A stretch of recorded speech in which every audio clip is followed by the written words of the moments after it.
Baik, selamat malam dan salam sejahtera untuk kita semua.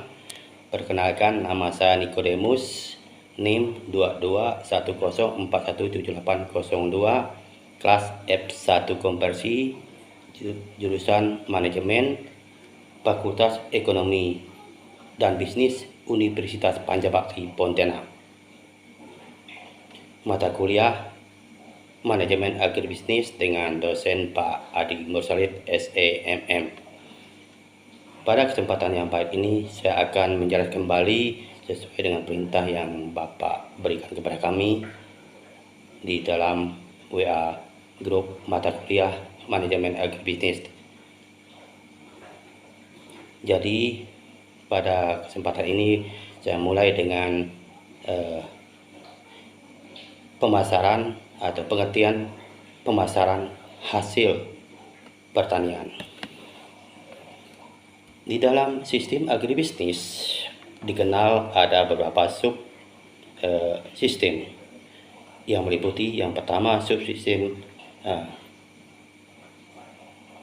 input dan sarana produksi. Yang berikutnya adalah subsistem budidaya. Terus yang ketiga adalah subsistem pengelolaan, dan yang keempat adalah subsistem pemasaran. Pada video ini lebih menekan kepada subsistem pemasaran. Terlebih dahulu kita mengenal dulu mengenai definisi pemasaran. Pemasaran atau disebut marketing, yaitu berasal dari kata market yang artinya pasar. Pasar di sini merupakan tempat atau kondisi di mana terjadi interaksi antara pembeli dan penjual. Terus pemasaran pertanian menurut HMAI tahun 2012 adalah kegiatan menyalurkan produk-produk pertanian dan atau sarana produksi pertanian dari titik produksi sampai ke titik konsumsi, disertai penciptaan kegunaan waktu, tempat, bentuk, dan pengalihan hak milik oleh lembaga-lembaga pemasaran dengan melakukan satu atau lebih fungsi pemasaran. Di sini juga dijelaskan bahwa ada beberapa fungsi pemasaran yang merupakan kegiatan produktif karena menciptakan kegunaan atau utility, yaitu proses menciptakan atau menambah nilai guna dari barang dan jasa. Di sini juga dijelaskan ada 4 kegunaan pemasaran. Yang pertama adalah kegunaan bentuk atau utility, merupakan kegiatan meningkatkan barang dengan cara merubah bentuknya dan menjadi barang yang secara umum lebih bermanfaat. Terus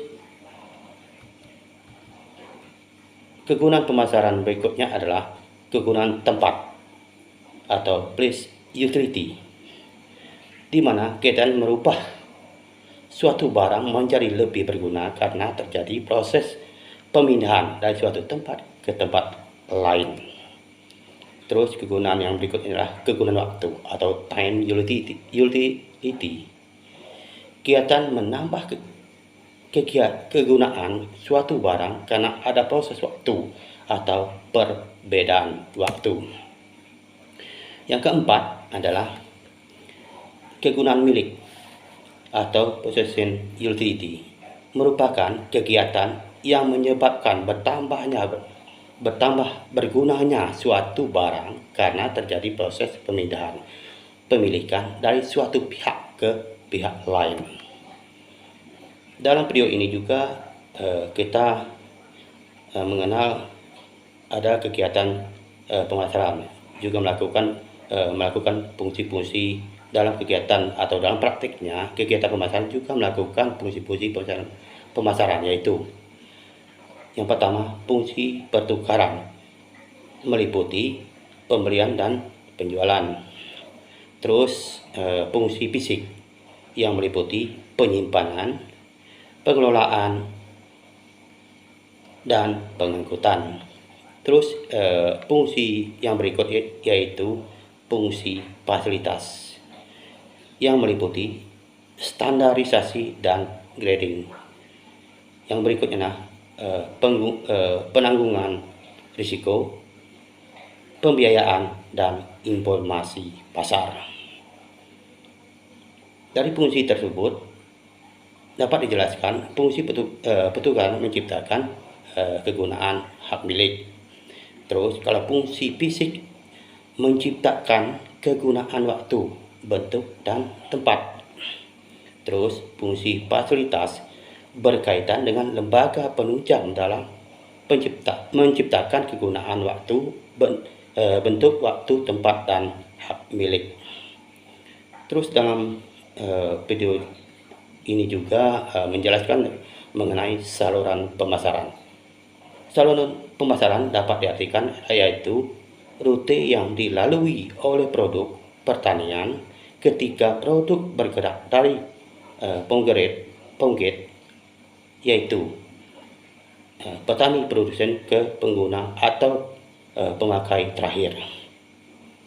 Saluran pemasaran mengatasi kesenjangan waktu, tempat, dan kepemilikan yang memisahkan produk dari produsen ke penggunanya. Fungsi saluran pemasaran menurut Kotler adalah memberikan informasi, promosi, negosiasi, pemesanan, pembayaran, pemindahan hak, pemilikan fisik, pembiayaan, dan penanggungan risiko. Selanjutnya, di sini dapat dijelaskan juga bahwa kita pasti memerlukan yang namanya lembaga pemasaran. Lembaga pemasaran adalah badan usaha atau individu yang menyelenggarakan aktivitas pemasaran, menyalurkan jalan dan produk pertanian kepada konsumen akhir serta memiliki jejaringan koneksitas dengan badan usaha atau individu lainnya. Terus dalam video ini juga kita mengenal yang namanya tiga kelompok lembaga pemasaran dalam pertanian. Yang pertama adalah lembaga pemasaran yang bukan pemilik namun mempunyai kuasa atas produk. Yang kedua, lembaga pemasaran yang memiliki dan menguasai produk pertanian yang diperjualbelikan. Terus yang ketiga adalah lembaga pemasaran yang tidak memiliki dan tidak menguasai produk pertanian yang ditransaksikan. Di sini juga kita mengenal ada ada 6 subsektor dalam sektor pertanian yang memiliki saluran pemasaran berbeda-beda, termasuk lembaga pemasaran yang terlibat di dalamnya.